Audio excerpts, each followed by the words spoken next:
Hello. हाय। तो मैंने कुछ दिनों पहले एक वीडियो बनाया था जिसमें हमने देखा था कि जीआरपीसी सर्विस और एक जीआरपीसी क्लाइंट कैसे बनाया जाता है। और उसके बाद मैंने एक वीडियो बनाई थी जिसमें हमें पता चला कि जीआरपीसी सर्विस को एग्जिस्टिंग जीआरपीसी सर्विस को एक यूआई बेस्ड क्लाइंट से कैसे टेस्ट किया जा सकता है। और आज हम देखेंगे कि प्रोटोकॉल बफर्स क्या होते हैं, प्रोटोकॉल बफर्स क्यों यूज़ किए जाते हैं और ऐसी कौन सी प्रॉब्लम है जो वो सॉल्व कर देते हैं जिसकी वजह से वो इतने पॉपुलर हो गए हैं इतने कम टाइम में। तो आइए अब हम देखते हैं। तो सबसे पहले हम जानते हैं कि प्रोटोकॉल बफर्स होते क्या हैं। तो कुछ सालों पहले गूगल को एक language neutral, platform neutral, extensible mechanism चाहिए था जिससे कि वो बड़े डेटा को सीरियलाइज और डीसीरियलाइज कर सके ताकि उस डेटा को वो ट्रांसमिट कर पाए या किसी और सर्विस को भेज पाए और उससे डेटा शेयर कर पाए। तो लैंग्वेज न्यूट्रल मतलब जो पर्टिकुलर प्रोटोकॉल होना चाहिए, जो पर्टिकुलर मैकेनिज्म होना चाहिए, वो किसी एक पर्टिकुलर लैंग्वेज पे डिपेंडेंट नहीं होना चाहिए। जैसे जावा हो गया, तो एक पर्टिकुलर मैकेनिज्म जावा पे डिपेंडेंट है या फिर पाइथन पे डिपेंडेंट है या जावास्क्रिप्ट पे डिपेंडेंट है। उनको ये चीज़ नहीं चाहिए थी, उनको एक लैंग्वेज न्यूट्रल मैकेनिज्म चाहिए था जो हर एक लैंग्वेज में इम्प्लीमेंट कर दिया जा सके, जिसका हर एक लैंग्वेज में अच्छा सपोर्ट हो। फिर उसके बाद प्लेटफॉर्म न्यूट्रल मतलब उनको किसी एक पर्टिकुलर प्लेटफॉर्म से एसोसिएट नहीं होना था। जैसे कि विंडोज़ प्लेटफॉर्म पे ही ये चलेगा मैकेनिज्म, या फिर लिनक्स प्लेटफॉर्म पे ही चलेगा, या फिर एप्पल के प्लेटफॉर्म पे चलेगा। मतलब ये प्लेटफॉर्म न्यूट्रल है, मतलब किसी भी प्लेटफॉर्म पे ये सपोर्टेड रहेगा। तो उनको ये सोल्यूशन चाहिए था और ऊपर से उनकी ये डिमांड भी थी कि जिस हिसाब का वो डेटा शेयर कर रहे हैं उसका स्ट्रक्चर वो खुद ही डिफाइन कर सकें। इस चीज़ का फ्रीडम चाहिए था उनको। और उन्हें एक और प्लस पॉइंट ये चाहिए था कि जो भी सोर्स कोड जनरेट होगा उसको इजीली वो रीड और राइट कर सके। ठीक है। और उनको सेकंड पॉइंट ये चाहिए था कि अगर वो पर्टिकुलर डेटा है, उनके पास एक स्ट्रक्चर्ड डेटा है जिसे वो कम्युनिकेट करना चाहते हैं या ट्रांसमिट करना चाहते हैं या कहीं से रीड करना चाहते हैं, कहीं राइट करना चाहते हैं, तो उसको पार्स करने का लॉजिक और उसको सीरियलाइज डीसीरियलाइज करने का लॉजिक वो बहुत सिंपल होना चाहिए। तो उनको इजी सोर्स कोड जनरेशन चाहिए था जिससे वो पूरे के पूरे स्ट्रक्चर्ड डेटा को इजीली रीड या राइट कर सके किसी एक पर्टिकुलर सर्विस को यूज करके। अब वाई, अब प्रोटोकॉल बफर्स की जरूरत क्यों पड़ी? तो इसके लिए हम एक एग्जांपल ले सकते हैं कि फॉर एग्जांपल एक पर्टिकुलर क्लास है जिसमें बहुत सारे स्टूडेंट्स हैं, मानो 20 स्टूडेंट्स हैं, और हर एक स्टूडेंट के पास एक रोल नंबर है, एक नाम है और एक ईमेल आईडी है। तो हमें एक पर्टिकुलर एप्लीकेशन क्रिएट करना है जो ये सारी इंफॉर्मेशन, मतलब एक क्लास में जितने भी स्टूडेंट्स हैं उन सारे स्टूडेंट्स का नाम, ईमेल आईडी, रोल नंबर वो फेच कर सके, किसी पर्टिकुलर फाइल से रीड कर सके या किसी फाइल में राइट कर सके। तो ये एक स्ट्रक्चर्ड डेटा होगा। ठीक है। हर एक स्टूडेंट के पास एक रोल नंबर, नाम, ईमेल, जो भी इंफॉर्मेशन है वो है। और हमारी प्रॉब्लम ये है इस वक्त कि हमें उस पूरे के पूरे डेटा को रीड करके और या तो ट्रांसमिट कर देना है इजीली, और या फिर हमें राइट करना है तो वो भी एफिशिएंट होना चाहिए। तो इसको करने के लिए हमारे पास मल्टीपल अप्रोचेस हो सकते हैं।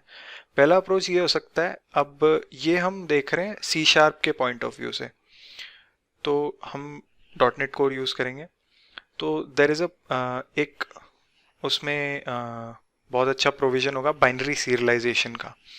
तो बाइनरी सीरियलाइजेशन का एक जो बहुत बड़ा प्रो है वो ये है कि वो बहुत ही इजी टू इम्प्लीमेंट है। मतलब बाइनरी सीरियलाइजेशन का इनबिल्ट सपोर्ट है डॉट नेट कोर में।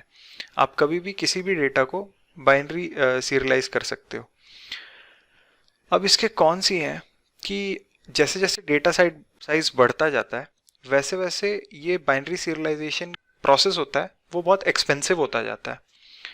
और दूसरी बात ये है कि अगर एक पर्टिकुलर एप्लीकेशन जो कि डॉट नेट कोर पे बिल्ड हुआ है उसको डेटा ट्रांसमिट करना है किसी और एप्लीकेशन को जो कि जावा पे बिल्ड हुआ है या फिर पाइथन पे बिल्ड हुआ है, तो वहाँ मतलब किसी और प्लेटफॉर्म पे बिल्ड हुआ है वो, समझो कि बेसिकली दो पर्टिकुलर प्लेटफॉर्म, फॉर एग्जांपल एक विंडोज प्लेटफॉर्म के लिए बना है और एक लिनक्स के लिए बना है, तो दोनों में सीरियलाइजेशन का टेक्निक ही अलग हो सकता है।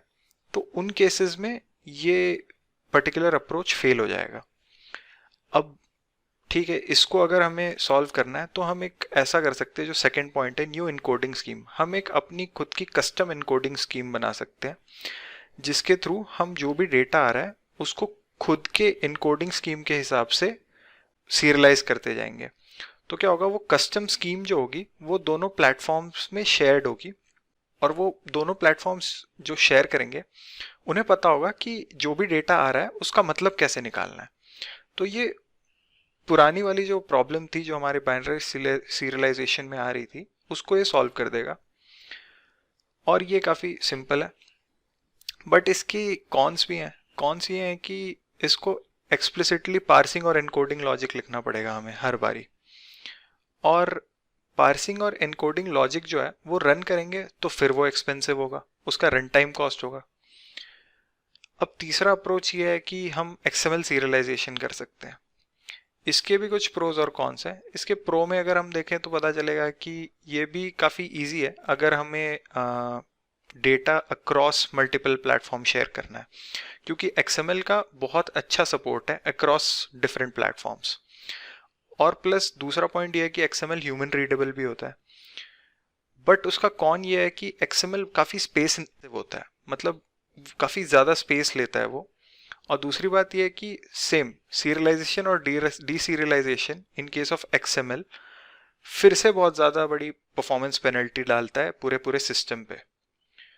तो ये सारे अप्रोचेस में ये एक प्रॉब्लम सबसे बड़ी है कि सीरियलाइजेशन और डी सीरियलाइजेशन में परफॉर्मेंस पेनल्टी बहुत ज़्यादा ऐड हो जा रही है। तो इसको सॉल्व करने के लिए ही प्रोटोकॉल बफर्स बनाए गए थे जो गूगल ने बनाया था। अब ये यही प्रॉब्लम सॉल्व करता है। ये काफ़ी फ्लेक्सिबल और एफिशिएंट सोल्यूशन है जो गूगल ने बनाया है। अब इन केस ऑफ प्रोटोबफ आपको सिर्फ अपना जो डेटा है जो शेयर करना है आपको, उसका एक स्ट्रक्चर डिफाइन कर देना है प्रोटोफाइल के अंदर, ठीक है। और जैसे ही अब फॉर एग्जांपल स्टूडेंट है, स्टूडेंट एक डेटा है जो हमें शेयर करना है एक पर्टिकुलर सर्विस से। तो स्टूडेंट का जो स्ट्रक्चर होगा कि उसके पास एक रोल नंबर है, एक नाम है, एक ईमेल आईडी है, तो एक स्ट्रक्चर एक बार हमें डिफाइन कर दिया प्रोटोफाइल में।